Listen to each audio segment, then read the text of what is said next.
प्रिय साथियों, अब हम नया चैप्टर शुरू करने जा रहे हैं, सारणिक यानी डिटर्मिनेट्स। सारणिक या डिटर्मिनेट्स की जो डेफिनेशन है, ये आव्यूह से थोड़ा सा और आगे है।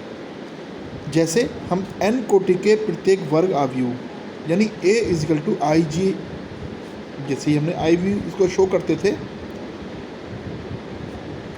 मैट्रिक्स के रूप में, आपको ध्यान आ रहा होगा। इसको एक संख्या वास्तविक या सम्मिश्र कैसे भी हो द्वारा संबंधित करा सकते हैं, जिसे वर्ग आव्यूह का सारणिक, थोड़ा सा यही समझना है बस आपको कि वर्ग आव्यूह का सारणिक कहते हैं। ठीक है, सारणिक क्या है? आव्यूह का। अब आव्यूह का कैसे, इसे आपको थोड़ा सा ध्यान दे सकते हैं। इसे एक फलन की तरह सोचा जा सकता है, जो प्रत्येक आव्यूह को एक अद्वितीय संख्या, वास्तविक या सम्मिश्र, से संबंधित करता है। ठीक है, तो सारणिक आप समझ गए। आव्यूह का सारणिक, आव्यूह का ही बनता है सारणिक। जैसे यहाँ पर देखिए आपके सामने, ये है आपका आव्यूह।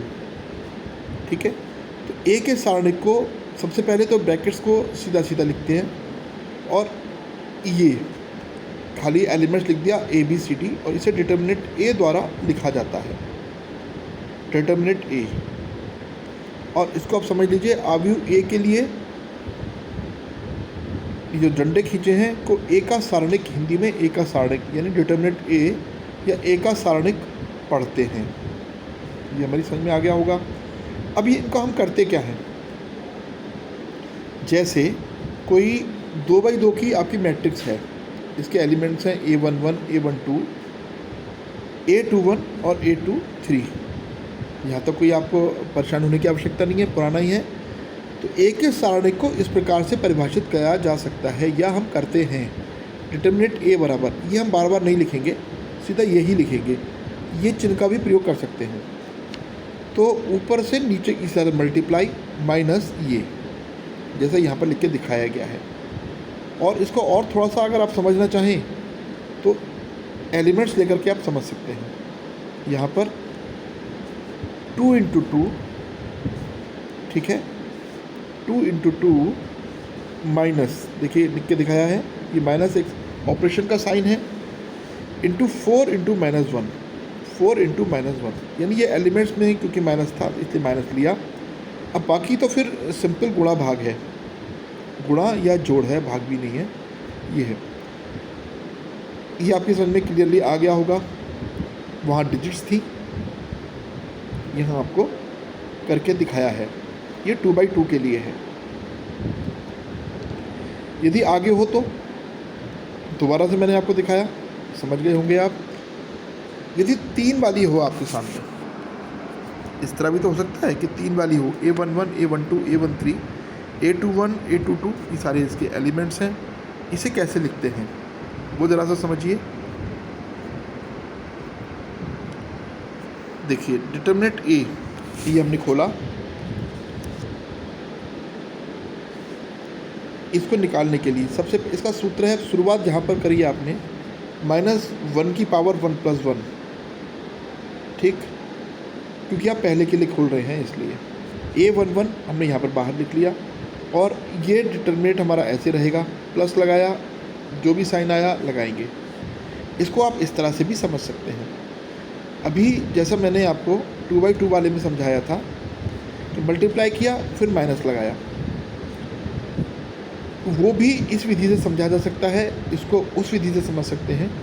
ये सॉल्व होकर कैसे आएगा, पहले तो लिखने का तरीका आप समझ गए होंगे, फिर इसे सिंप्लीफाई करना। सिंप्लीफाई इसको ऐसे करते हैं, इस रूप में ही बनेगा। अच्छा ये है कि आप इसे डायरेक्ट इस मेथड से समझिए कि पहले प्लस, फिर माइनस, A12 पहले रो का दूसरे कॉलम का एलिमेंट लिखा, फिर क्रॉस मल्टीप्लाई, फिर प्लस माइनस, और फिर प्लस, यहाँ पर आ गए, और फिर ये, यानी ये जो रूप है यही वाला है, जिसको और एक्सपेंड किया गया है। यहाँ देखिए, ठीक है, इसको अभी 2x2 का था, यदि 3x3 का है, सबसे एलिमेंट को ऊपर ऐसे ही लिख देते हैं, और फिर A11 को ऐसे लिखते हैं, बाकी वही ऑपरेशंस हैं। थोड़ा सा यहाँ पर समझने का प्रयास करिए। जैसे 0 sine alpha minus cos alpha, जैसे अभी मैंने बताया कि सबसे पहले इस एलिमेंट को उतारा यहाँ पर। अब यहाँ 0 है, कोई बात नहीं, आपकी सीक्वेंस बनेगी, हमने उतार लिया, यानी इसको और इसको छुपाया। अब जो बची वो हमने यहाँ उतार ली। क्लियर हो गया? तो आगे बढ़िए। इसके बाद अगला स्टेप आता है माइनस, यानी पिछले बार जो आपको अभी मैंने यहाँ बताया कि पावर लगा के देखते हैं, इसको लगा करके 1 और 1 इवन होता है तो माइनस की पावर प्लस हो जाएगी। डायरेक्ट भी आप इसे याद रख सकते हो, जैसे यहाँ पर आपको समझाने का प्रयास में कर रहा हूँ। माइनस आया, इसके बाद इस एलिमेंट को यहाँ उतार लिया, इसको छुपाया और इसके साथ वाले छुपाए। ये 4 बचे, इनको ऐसे का ऐसे ही उतार दिया। क्लियर? नेक्स्ट अगला एलिमेंट है माइनस कॉस अल्फ़ा। सूत्र के हिसाब से प्लस माइनस प्लस, लेकिन क्योंकि यहाँ पर माइनस है इसलिए ये माइनस आया, और फिर इसको और इसको छुपाया, तो जो एलिमेंट्स बचे वो हमने उतार दिए। कितनी भी बड़ी मैट्रिक्स हो, डिटर्मिनेंट हो, उसे हम इसी प्रकार सॉल्व करेंगे। अब आगे समझिए। इसे उतारने के बाद, क्योंकि यह 0 है तो इन सब का मल्टीप्लाई 0 ही हो जाएगा, आगे सॉल्व नहीं किया। साइन अल्फ़ा लिखा, फिर वही प्रोसेस, ये इंटू ये माइनस ये इंटू ये। आप ऐसे ऐसे भी समझ सकते हो, ऐसे भी, ठीक है, ये आपको सोच का तरीका है। ऐसे ही अगला स्टेप, फाइनली सब कट गए इस क्वेश्चन में, तो ये 0 हमें प्राप्त हो गया। अभी आपकी एक्सरसाइज है 4.1, जिसके प्रश्न आपको करके देखने हैं। सारणिकों का मान ज्ञात करना। 4 प्रश्न हैं, आगे के प्रश्न भी इसी प्रकार हैं। देखिए, ये पहला मैंने किया है, यहाँ पर ये प्रश्न उतारा, ये एलिमेंट्स हैं इसके। जैसे मैंने अभी आपको समझाने का प्रयास किया, 2 इंटू -1 माइनस फार्मूले का, और फिर ये इंटू ये यहाँ पर लिखा। ये सॉल्व करके ये आ गया, माइनस माइनस मल्टीप्लाई करें तो प्लस हो जाता है, और 5 चौक 20। इनको सॉल्व करें तो ये हमारा 18 बनता है। ये हमारा आंसर है। यही इस प्रश्न का हल है। इतने ही सरल हैं ये प्रश्न प्यारे बच्चों, मज़ा आ जाएगा आपको। अगर आपने आव्यूह पे ज़रा भी ध्यान दिया है तो ये आपको बहुत आसान लगेगी। और देखिए कितना मज़ेदार है ये प्रश्न। ट्रिग्नोमेट्री के फंक्शंस हैं इसमें, 4 एलिमेंट हैं, 2x2 ऑर्डर का है। अभी जो आपको बताने की कोशिश मैंने की, इसका इंटू इससे किया तो हो जाएगा cos theta into cos theta. आगे बढ़े, माइनस साइन लगाया, अब यहाँ पर भी माइनस है तो ये माइनस आपका ऐसे ही आएगा इसके साथ में, जो आप अभी आगे देख पाएंगे।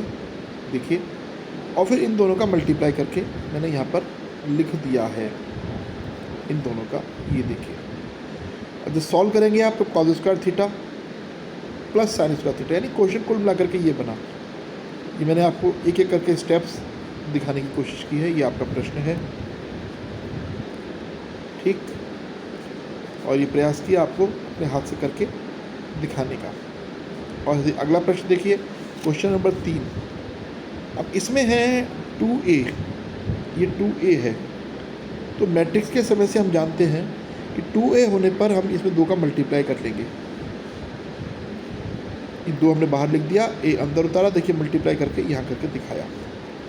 तो इसके 2a के मैट्रिक्स या हमारा ये बनी,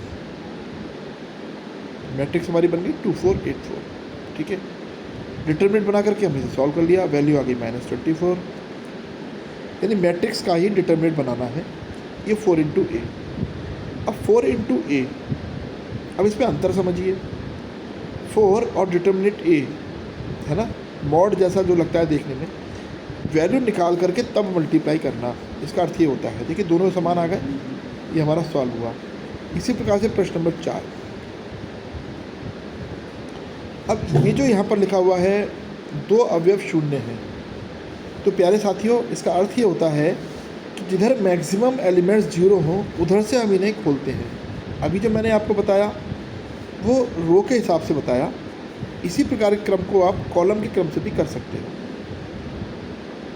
मुझे विश्वास है कि ये सब आपकी समझ में आया होगा।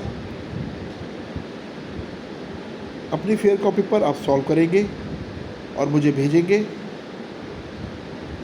कोई भी समस्या के लिए आप ग्रुप में लिख सकते हैं। भगवान ने चाहा तो हम बहुत जल्दी मिलेंगे, फिर सभी समस्याओं का सामने बैठकर सॉल्यूशंस निकालेंगे। तब तक के लिए इन्हें हल करिए और भेजिए। भारत माता की जय।